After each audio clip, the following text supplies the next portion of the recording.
How can a parent stay engaged in his or her child's education without being overbearing?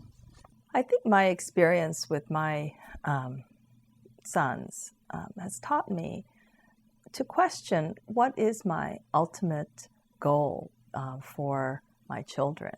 And because there's a sort of short-term goal where we're kind of nagging them. We want them to get the A on the test. We want them to not slip behind and that. But ultimately, I had to ask myself, what do I want out of education for my sons? And I think ultimately it is that they are doing it, that they are motivated, and that they feel pride in the work, or that they feel if they, don't make such a good grade, that they will figure it out, right? That there are consequences to that. So I've learned over the years to, certainly, it's really tempting and sometimes efficient to say, I'm going to just do it for them, right? But to let them do it, and to not look at the short term so much and be really invested on the long-term goals. Could you give me an example?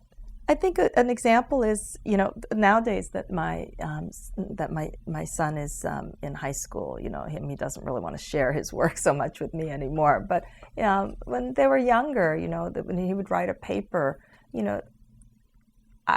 would give me a chance to look it over, and of course I would see things, phrasing that could be this way, or or a typo, or and I think again, rather than just kind of going through it with a red pen and saying these are the the mistakes, I had to kind of hold back and kind of ask leading questions, let him figure out and find those mistakes, and sometimes they're very subjective. Maybe he did want to phrase it a certain way, and kind of respecting the child more too.